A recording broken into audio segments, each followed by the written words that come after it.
Last பார்ட்ல lady ஹால gold பேலஸ்ல போய் அடிக்க சொல்லிடுறாரு அரசர். அவளும் வந்துட்டு நம்மளோட ஹீரோயினை பிடிச்சிட்டு எப்படியாவது என்ன காப்பாத்து, எங்க அக்கா பத்தின எல்லா ரகசியத்தையும் உன்கிட்ட சொல்றேன் அப்படின்னு சொல்ல, இதை கேட்டுட்டு அவளுடைய அக்காவும் ரொம்பவுமே ஷாக் ஆயிராளா. இவளுக்கு பைத்தியம் பிடிச்சிருச்சு, இவளை இங்கிருந்து இழுத்துட்டு போங்க அப்படின்னு சொல்ல லேடி ஹால அங்க இருந்து கதற இழுத்துட்டு போயிடுறாங்க. இன்னொரு பக்கம் நம்மளோட ஹீரோயினும் அவ கழுத்துல அவங்க அம்மா ஞாபகார்த்தமா ஒரு பெண்டன்ட் போட்டிருப்பா இல்லையா, அதை வந்துட்டு பெண் மதுரை மீட் பண்ணும் போது தான் மிஸ் பண்ணோம். அதனால அங்க எதுவும் விழுந்திருக்கான்னு சொல்லிட்டு செக் பண்ணலான்னு சொல்லிட்டு தன் வேலைக்கார பொண்ணோட வந்துட்டு இருப்பாளா. பார்த்தா எதிரில் ஒரு கொலைகாரன் தன் கையில வந்துட்டு ஒரு கத்தியை வச்சிருப்பான். அதுல ஃபுல்லாமே பிளட்டா இருக்குமா. இப்போ அவங்கள வந்து கிராஸ் பண்ணி ஓடிட்டு இருக்கான். நம்மளோட ஹீரோயினோ தன் வேலைக்கார பொண்ணு கிட்ட அவனை வந்து ஃபாலோ பண்ணு அப்படின்னு சொல்லிட்டு அவன் வந்து அந்த டைரக்ஷன் நோக்கி போறாளா. பார்த்தா அந்த இடத்துல லேடி ஹால கொலை பண்றதுக்காக வந்திருப்பானா. அவளும் அந்த இடத்துல ரத்த வெள்ளத்துல துடிச்சிட்டு இருப்பா. இப்ப நம்மளோட ஹீரோயின் போய் அவளை தூக்கி மடியில வச்சுக்கிறாளா. இதை பார்த்துட்டு அவளோ என்னுடைய கடைசி நேரத்துல வந்து நான் ஒன்னதான் மீட் பண்ணணும்னு இருக்கு போல இருக்கு அப்படின்னு சொல்லிட்டு சில வார்த்தைகளை அவகிட்ட சொல்லிட்டு அவளுடைய மடியிலேயே இறந்து போயிடுறாளா. இன்னொரு பக்கம் அவளை வந்து கொலை பண்றதுக்காக வந்தவனும் தப்பிச்சு போயிடுறான். ஆனா வந்துட்டு சேம் இடத்துல லேடி ஹாலோட அக்கா, அதாவது அந்த நாட்டோட எம்பரஸை வந்து மீட் பண்றாளா. இங்க பாரு, உனக்கு எதிரான ஆதாரம் எல்லாத்தையும் நாங்க திரட்டிட்டு இருக்கோம். நீ வந்துட்டு லேடி கிரேயே கிடையாது, அவளுக்கு பதிலாக சப்ஸ்டியூட்டா நடிக்கிறதுக்காக வந்த பொண்ணு. உண்மை தெரிய வந்ததுன்னு வச்சுக்கோமே, அடுத்த நிமிஷமே நீ உயிரோட இருக்க மாட்ட. இப்போ எங்களுடைய விசாரணை ஃபுல்லாமே யாருக்கிட்ட உன்னுடைய அம்மா அப்பா ரெண்டு பேத்துக்கிட்டே இருந்தா, அவங்க ரெண்டு பேத்தையும் நாங்க பண்ற டார்ச்சர்ல வந்துட்டு உன்னுடைய அம்மா உண்மையை சொல்லிடுவா அப்படின்னு சொல்லிட்டு இருக்க நம்மளோட ஹீரோயினும் மனசுக்குள்ளேயே அது சரி, அவளை ஆல்ரெடி வந்துட்டு நான் ஏதாவது பண்ணலான்னு பிளான் பண்ணிட்டு இருந்தா நீயே போட்டு டார்ச்சர் பண்ணிட்டு இருக்கியா என்ன அப்படின்னு சொல்லி மனசுக்குள்ளேயே சிரிச்சுட்டு, நீ எனக்கு எதிராக ஆதாரத்தை திரட்டுறியோ என்னமோ, ஆனா வந்துட்டு உனக்கு எதிரான சில விஷயங்கள் எல்லாமே என்கிட்ட கிடைச்சிருக்கு அப்படின்னு சொல்ல, இப்போ எம்ப்ரஸும் வந்துட்டு ஷாக் ஆயிடுறாளா. இப்போ நம்மளோட ஹீரோயினும் என்ன பண்றான்னா வாமிட் வர மாதிரி வந்து ஒரு ஆக்ஷனை போடுறா. இது பார்த்தோன்னே எம்ப்ரஸ் பயங்கரமா ஷாக் ஆயிடுறா.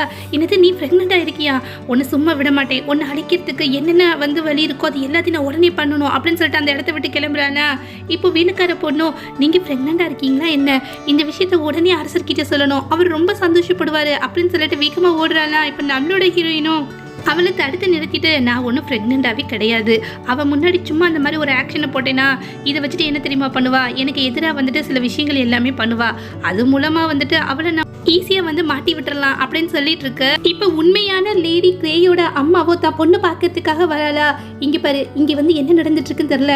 ஆக்சுவலாக இந்த ஆள் மாறாட்டம் பண்ணிட்டு இருக்கோம் இல்லையா, இந்த விஷயம் வந்துட்டு எம்பரஸ்க்கு தெரிய வந்துருச்சுன்னு நினைக்கிறேன். அவள் வந்துட்டு சில ஆட்களை அனுப்பி எங்களை போட்டு ரொம்ப டார்ச்சர் பண்ணுறா அப்படின்னு சொல்லிட்டு இருக்க. பேசாம அந்த கேவலமானவளை என்கிட்டயே ஒப்படைச்சிரு, நான் அவளை வந்துட்டு என்ன பண்ணணுமோ அதை பண்ணிடுறேன், அவளை உயிரோட விட மாட்டேன், அதுக்கு முன்னாடி அவளை கண்டிப்பாக வந்து சீரழிச்சிட்டு தான் வந்துட்டு கொலையே பண்ணுவேன் அப்படின்னு சொல்லிட்டு இருக்க. இப்போ நம்மளோட ஹீரோயினும் மனசுக்குள்ளேயே சிரிச்சிட்டு இருக்காள. அவ்வளோ சீக்கிரமா வந்துட்டு உன்னால என்ன கொல்ல முடியுமா என்ன அப்படின்னு சொல்லி கேட்டுட்டு இருக்க. அவங்க அம்மாவும் பயங்கரமா ஷாக் ஆயிடாளா. என்ன சொல்ற அப்படின்னா நீ வந்துட்டு ஸ்டெல்லாவா அப்படின்னு சொல்லி ஒன்னு சும்மா விட மாட்டேன், மரியாதையா என் பொண்ணு எங்க இருக்கான்ற உண்மையை சொல்லிடு, அது மட்டும் இல்லாம இந்த விஷயம் வெளியில தெரிஞ்சதுன்னு வச்சுக்கோமே உனக்கு தான் ஆபத்து அப்படின்னு சொல்ல. இப்போ நம்மளோட ஹீரோயினா சிரிச்சுட்டே அவங்கள ஓங்கி ஒரு அறையிறாளா. அவங்கள பயங்கரமா ஷாக் ஆயிடுறாங்க. இப்போ நீரா அவங்கள கூட்டிட்டு போய் அவங்க பொண்ணு இருக்கக்கூடிய இடத்துல வந்து காமிக்கிறாளா. அந்த இடத்துல அவங்க பொண்ணும் வந்துட்டு ரொம்ப வந்து கோமா உட்காந்துட்டு இருக்கா. அவங்களோ இங்கே பாரு, மரியாதையா எங்கள் ரெண்டு பேத்தையும் வெளியில் விட்டுடு, இல்லைன்னு வச்சுக்கோமே உன்னை சும்மா விட மாட்டேன் அப்படின்னு சொல்ல. நம்மளோட ஹீரோயினும் என்ன விளையாடுறியா, அவ்வளோ சீக்கிரத்தில் வந்துட்டு அவங்க ரெண்டு பேரும் வந்துட்டு நான் விட்டுருவேனா என்ன, இங்கே வந்துட்டு ரெண்டு பேத்தில் யாராவது ஒருத்தவங்க மட்டும்தான் வெளியில் போக முடியும், அது யார் அப்படின்னு நீங்களே முடிவு பண்ணிடுங்க அப்படின்னு சொல்ல. வேலைக்கார பொண்ணு என்ன பண்ணுறா அப்படின்னா ஒரு சின்ன பவுலில் வந்துட்டு ஒரு பாய்சன் மாதிரி இருக்குமா, அதை எடுத்துகிட்டு வராது. அவங்க அம்மாவை கொஞ்ச நேரம் யோசிச்சுட்டு நான் முடிவு பண்ணிட்டேன், என்னுடைய பொண்ணையும் வந்து சாகட்டும் அப்படின்னு சொல்ல. இதை கேட்டுட்டு வந்துட்டு அக்காவும் பயங்கரமாக ஷாக் ஆயிடுறா. இப்போ நம்மளோட ஹீரோயினும் பாத்தியா உன்னுடைய அம்மாவோட கவனம் என்னன்றது இப்போ தான் அது புரிஞ்சுதா என்ன அப்படின்னு சொல்லி கேட்டுட்டு இருக்கு.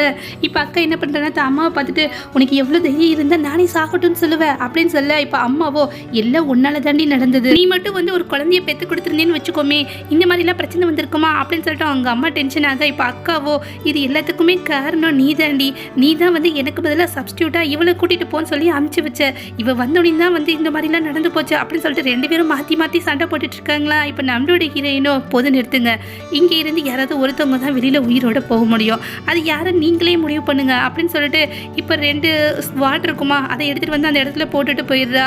இப்போ அவங்க ரெண்டு பேருமே அதை மாற்றி மாற்றி பார்த்துட்டு இருக்காங்களா. இப்போ நம்மளோட ஹீரோயின் வெளியில் வந்து கதவை சாத்தின உடனேயுமே அம்மா பொண்ணு ரெண்டு பேருமே அந்த வாளை எடுத்துட்டு ஒருத்தவங்களுக்கு ஒருத்தவங்க குத்திட்டு அந்த இடத்துல செத்து போயிடுறாங்க.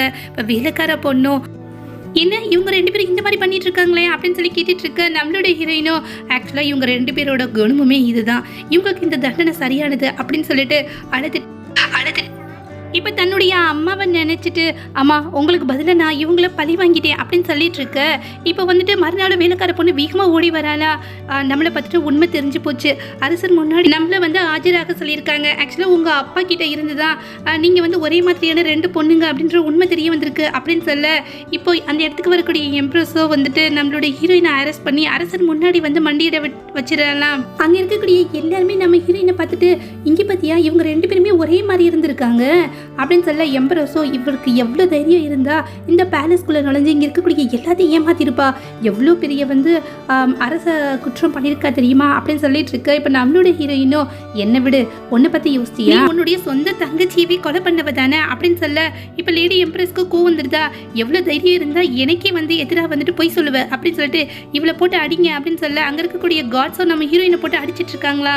இப்போ வேலைக்கார பொண்ணோ தயவு செஞ்சு அவங்கள விட்டுங்க அப்படின்னு சொல்லிட்டு ஊடலை வந்து விழுந்துடுறா. இப்போ எம்பரஸ்க்கு பயங்கரமாக கோவம் வந்துடுதா, உனக்கு எவ்வளோ தைரியம் இருந்தால் ஊடலை வந்து அவளுடைய தண்டனையை வாங்குவ, அவளை இழுத்து அங்கிட்டு போட்டு அவளை போட்டு அடிங்க அப்படின்னு சொல்லிட்டு இருக்காளா. இப்போ இந்த வீட்டுக்கார பொண்ணை போட்டு அடிச்சிட்டு இருக்க நம்மளுடைய ஹீரோயின் என்ன பண்ணுறான்னா அவளை காப்பாற்றுறதுக்காக ஊடல போகிறா. தயவு செஞ்சு இவளை விட்டுருங்க, ஏற்கனவே இவளுக்கு வந்து நிறைய காயம் பட்டிருக்கா, இன்னும் அடித்தா வந்துட்டு உயிருக்கே ஆபத்தாயிடும் அப்படின்னு சொல்லிட்டு இருக்க. இப்போ அந்த எம்ப்ரஸ் இருக்கா இல்லையா நம்ம ஹீரோயினை பார்த்துட்டு, ஒருவேளை நீ அவளை காப்பாற்றணும்னு வச்சுக்கோமே, இங்கே வந்து மண்டிக்கிட்டு மன்னிப்பு கேளு அப்படின்னு சொல்ல, இப்போ அந்த வேலைக்கார பொண்ணுக்காக மண்டிக்கிட்டு மன்னிப்பு கேட்டுட்டு இருக்கா. இதை பார்த்துட்டு அந்த வேலைக்கார பொண்ணும் தயவு செஞ்சு எனக்காக நீங்கள் இவங்க முன்னாடிலாம் மண்டியிட வேணாம் அப்படின்னு சொல்லி அழுதுட்டு இருக்காளா. இதை பார்த்துட்டு அரசனும் பயங்கரமா டென்ஷன் ஆயிடுறான். போது நிறுத்துங்க, 2 பேரும் ஒருத்தவங்க காப்பாத்திக்கிறீங்களா என்ன அப்படின்னு சொல்லிட்டு இப்போ வேலைக்காரியை பார்த்துட்டு, இம்மா என்கிட்ட வந்துட்டு ட்ரைனிங் எடுத்துட்டு தானே இவகிட்ட வந்து ஒர்க் பண்றதுக்காக போனேன், அப்படி இருந்தும் எனக்கு எதிராக செயல்பட்டிருக்கியே, இது நியாயமா இருக்கா அப்படின்னு சொல்லி கேட்டுட்டு இருக்க. இப்போ அவளோ தயவு செஞ்சு வந்துட்டு எங்களை மன்னிச்சிருங்க, தப்பு ஃபுல்லாமே இமெயில தான், அதனால நீங்க என்ன கொண்டுடலாம் அப்படின்னு சொல்லிட்டு இருக்க. இப்போ நம்மளோட ஹீரோயினும் கிடையாது, அவ எந்த விதமான தப்பும் பண்ணல, தப்பு பண்ணது நான் தான், உண்மையிலே சாக வேண்டியது நான் தான் அப்படின்னு சொல்லிட்டு இருக்கானா. இப்போ ஹீரோவோ சரி அப்படின்னா சொல்லு, எதுக்காக இதெல்லாம் பண்ண அப்படின்னு சொல்லி கேட்டுட்டு இருக்கானா. நம்மளோட ஹீரோயினும் என்ன நடந்ததோ அது எல்லாத்தையும் நான் சொல்லிடுறேன் அப்படின்னா, எல்லாத்தையும் நான் சொல்லணும்னு வச்சுக்கோங்களேன், இந்த வேலைக்கார பொண்ணு நீங்கள் விட்டணும், அவளை தண்டிக்க கூடாது அப்படின்னு சொல்லி கேட்டுட்டு இருக்காளா. ஹீரோவும் சரி அவளை நான் எதுவும் பண்ண மாட்டேன், இப்போ நான் அது உண்மையை சொல்லு அப்படின்னு சொல்ல, இப்போ நம்மளோட ஹீரோயினும் நடந்து எல்லா விஷயத்தையுமே சொல்லிட்டு இருக்கா. ஆக்சுவலாக எனக்கு 7வது பிறந்தநாள் இருக்கும்போது என்னுடைய அம்மாவை என் கண்ணு முன்னாடியே வந்துட்டு என்னுடைய அக்காவும் அவளுடைய அம்மாவும் வந்துட்டு கொலை பண்ணிட்டாங்க, அதுக்காக அவங்கள பழி வாங்கணும்னு சொல்லிட்டு ரொம்ப நாளாக வெயிட் பண்ணிட்டு இருந்தேன். அது மட்டுமா என்னை வந்துட்டு ரொம்பவுமே அடித்து கொடுமைப்படுத்திட்டு இருந்தாங்க. இந்த மாதிரி சூழ்நிலையில் என்னை ரொம்பவும் கட்டாயப்படுத்தி வற்புறுத்தி இந்த அரண்மனைக்கு வந்து சப்ஸ்டியூட்டாக கூட்டிகிட்டு வந்தாங்க. இந்த சூழ்நிலையை பயன்படுத்திட்டு அவங்கள வந்து கொண்டுட்டேன் அப்படின்னு சொல்லிட்டு இருக்கலாம். இதை கேட்டுட்டு அரசரை வந்துட்டு பேசாமல் அமைதியாக இருக்கேன். ஆனால் ஒவ்வொரு நாளுமே வந்துட்டு உங்களோட சேர்ந்து இருக்கும் போது மட்டும்தான் என்னுடைய வாழ்க்கையில் நான் சந்தோஷத்தை மட்டுமே அனுபவிச்சிருக்கேன், உண்மையான காதலை உணர்ந்திருக்கேன். மறுநாள் காலையில் அது எல்லாமே ஒரு கனவாக இருந்துச்சு அப்படின்னு சொல்லிட்டு இருக்க. இப்போ நம்மளோட ஹீரோவோ அதை எப்படி கனவாக மாறி இருக்கும் அப்படின்னு சொல்லி கேட்டுட்டு இருக்கானா. உண்மைதான், நீங்கள் வந்து காதலிச்சது என்ன கிடையாது என்னுடைய அக்காவை தானே அப்படின்னு சொல்லி கேட்டுட்டு இருக்காளா.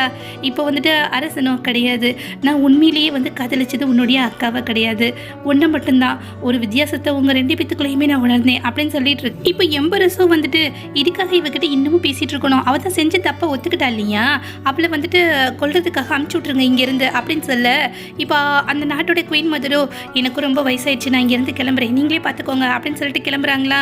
இப்போ அரசனும் நம்ம ஹீரோயின் கிட்ட சரி இவ்வளோ நாள் நம்ம ஒன்றா சேர்ந்துருந்துருக்கோம், அதனால உன்னோட இன்னொரு விருப்பத்தையும் நான் நிறைவேற்றுறேன், ஏதாவது உனக்கு ஆசை இருந்துச்சுன்னா கேளு அப்படின்னு சொல்லிட்டு இருக்கானா. அவளோ ஆமாம் ஆக்சுவலாக என்னுடைய அம்மா வந்து சாகத்துக்கு முன்னாடி எனக்கு ஒரு பென்டென்ட் கொடுத்தாங்களா, அதை நான் கழுத்தில் போட்டுட்டு இருந்தேன், அதை நான் இங்கே தான் எங்கேயும் மிஸ் பண்ணிட்டேன், அதனால நான் செத்த பிறகு அந்த பென்டென்ட்டையும் என்னோட வச்சே புதைச்சிருங்க அப்படின்னு சொல்லிட்டு இருக்கு. இப்போ இதை கேட்டுட்டு குயின் மதரும் பயங்கரமாக ஷாக் ஆயிடுறாங்களா. வேகமாக ஓடி வந்துட்டு நீ எந்த பென்டென்ட்டை பற்றி பேசிகிட்டு இருக்க அப்படின்னு சொல்லி கேட்டுட்டு இருக்காங்களா. ஆக்சுவலாக அதை நான் வந்து கடைசியாக உங்களை மீட் பண்ணும்போது தான் மிஸ் பண்ணிட்டேன் அப்படின்னு சொல்ல, அவங்களும் எடுத்து காமிக்கிறாங்க, இதுவான் பாரு அப்படின்னு சொல்ல, ஆமாம் இது என்னுடைய அம்மாவோடது அப்படின்னு சொல்லி ரொம்பவுமே வந்து உணர்ச்சி வசப்படுறால. அவங்களும் தாங்கிட்டு இருக்கக்கூடிய இன்னொரு பென்டென்ட் எடுத்து காமிக்கிறாங்க. இப்போ 2மே அட்டாச் ஆகுதா, இந்த பென்டென்ட் பற்றி உனக்கு ஏதாவது தெரியுமா அப்படின்னு சொல்லி கேட்க, அவளோ இதை என்னுடைய அம்மா வந்து ப்ரெசென்ட் பண்ணாங்க. என்னுடைய தாத்தாவோட ஞாபகமாக வச்சுருந்தாங்களாம். அதாவது போரில் வந்துட்டு அவங்க குடும்பம் பிரிஞ்சு போயிடுச்சு. என்னுடைய தாத்தாவோட நான் சேர்றதுக்கு இது உதவியாக இருக்குன்னு சொல்லிட்டு என்கிட்ட கொடுத்தாங்க. இதை நான் ரொம்ப பாதுகாப்பாக என் கூடயே வச்சுருந்தேன் அப்படின்னு சொல்ல அவங்களும் ரொம்ப எமோஷ்னல் ஆகிட்டு நம்மளோட ஹீரோயினை வந்து கட்டி பிடிச்சிக்கிறாங்களா. இப்போ அரசனும் என்னம்மா ஆச்சு அப்படின்னு சொல்லி கேட்டுட்ருக்க. இவ யார் தெரியுமா, காணாமல் போனால் என்னுடைய பிரதரோட பொண்ணு அப்படின்னு சொல்லி ரொம்ப எமோஷ்னல் ஆகி இவ்வளோ நாளாக இவ்வளோ தான் ரகசியமாக தேடிட்டு இருந்தேன் அப்படின்னு சொல்லி அழுதுட்டு இருக்காங்களா.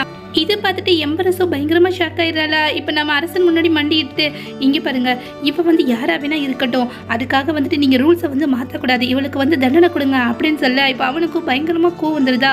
வாய மூடு, உனக்கு எவ்வளோ தைரியம் இருந்தால் வந்துட்டு ஏன் முன்னாடி இந்த மாதிரிலாம் பேசுவ அப்படின்னு சொல்லி கத்திட்டு இருக்கானா. இப்போ நம்மளோட ஹீரோயினும் இங்கே பாருங்க, எம்பரஸ் வந்து சொல்கிறத கேட்கறதுக்கு முன்னாடி நான் சில விஷயங்களை சொல்லணும்னு ஆசைப்பட்றேன் அப்படின்னு சொல்லிட்டு லேடி ஹால் வந்து சாகிறதுக்கு முன்னாடி தன்னை வந்து ஏமாத்திட்டு தன்னுடைய அக்காவை பழி வாங்கணும்னு சொல்லிட்டு அவள் பண்ண தப்பு எல்லாத்தையுமே வந்து ஒரு ஆதாரமாக ஒரு நோட்டு மாதிரி நம்ம ஹீரோயின் கிட்ட கொடுத்துட்டு செத்து போயிருந்திருப்பா.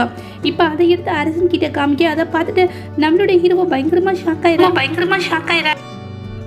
இவளை இங்கேருந்து இழுத்துட்டு போய் ஜெயிலில் தள்ளுங்க, அடுத்து என்ன தண்டனை கொடுக்கணும் அப்படின்றத நான் சொல்கிறேன் அப்படின்னு சொல்ல அந்த நாட்டோட எம்பரஸை தரத்தரன்னு இழுத்துட்டு போயிடுறாங்க. இன்னொரு பக்கம் நம்மளோட ஹீரோயினும் வந்துட்டு அந்த பேலஸை விட்டு வெளியில் வந்துடுறா. இப்போ தன்னுடைய அந்த வேலைக்கார பொண்ணு இருக்கா இல்லையா, அவளை தான் ஆல்ரெடி தான் சிஸ்டர் மாதிரி நடிச்சிட்டு இருக்கேன்னு சொல்லியிருக்கா இல்லையா, இப்போ அவளோட ஒரு ரெஸ்டாரண்ட் வந்து ஓப்பன் பண்ணிடுறாளா. ஒரு ரெஸ்டாரண்ட் ஓப்பன் பண்ணி ஒர்க் பண்ணிட்டு இருக்காள. அரசனை தூரத்தில் இருந்து இதை பார்த்துட்டு இருக்கான். ஒரு கஷ்டப்படுற அம்மா தன் பொண்ணோட வந்துட்டு ஒரு பவுல் நூடுல்ஸ் எவ்வளோன்னு சொல்லி கேட்டுட்டு இருக்க. அது அந்த அளவுக்கு அவங்க கிட்ட பணம் இருக்காது, அதில் பாதி மட்டும் கொடுங்க அப்படின்னு சொல்லி சாப்பிட்டுட்டு இருக்காங்க. இப்போ அந்த பொண்ணுக்கும் அன்னைக்கு பர்த்டேவா, அதனால தன்னுடைய அம்மாவை வந்துட்டு கொஞ்சம் சாப்பிட சொல்கிறா. அவங்களும் எனக்கு வேணா நீ சாப்பிடன்னு சொல்ல இப்போ நம்மளோட ஹீரோயினுக்கோ தன்னுடைய அம்மா தாங்கிட்டே வந்து பேசின எல்லா விஷயங்களும் ஞாபகத்துக்கு வந்துருந்தான். இதை நினச்சி ரொம்ப ஃபீல் பண்ணிவிட்டு அவங்களுக்கு ஃப்ரீயாகவே ஃபுட்டு வந்து கொண்டு வந்து கொடுத்துட்ருக்கான். அவங்களும் இதுக்கு பணம் எங்ககிட்ட இல்லை அப்படின்னு சொல்ல இது ஃபுல்லாக ஃப்ரீ தான், இன்றைக்கி உங்கள் பொண்ணோட பர்த்டே இல்லையா, அதனால வந்துட்டு இது அவளுக்கு கொடுங்க அப்படின்னு சொல்ல அரசனும் இது தூரமாக இருந்து பார்த்து சந்தோஷப்பட்டுட்டு இருக்கானா. பக்கத்தில் இருக்கக்கூடியவனும் இதுக்காக நீங்கள் அவங்கள வந்து இந்த மாதிரி தனியாக விட்டுருக்கீங்க, கூப்பிடலாம் இல்லையா பேலஸ்கே அப்படின்னு சொல்லி கேட்க அவனும் இதுதான் வந்து அவளுடைய வாழ்க்கை, அவள் வந்து அவளுடைய வாழ்க்கையை ரொம்ப சுதந்திரமாக சந்தோஷமாக வாழ்ந்துட்டு இருக்கா. எந்த விதத்தையும் பேலஸ்க்கு கூட்டிகிட்டு வந்து அவளை வந்து நம்ம அடிமைப்படுத்த வேணாம், இங்கே சுதந்திரமாக இருக்கட்டும் அப்படின்னு சொல்லிடுறான். அதோட இந்த கதையை நல்லபடியாக முடியுது. இந்த வீடியோ உங்களுக்கு பிடிச்சிருக்கு, நம்மளோட பிடிச்சிருந்துச்சுன்னா மறக்காம நம்ம சேனலுக்கு சப்ஸ்கிரைப் பண்ணுங்கள். தேங்க்யூ.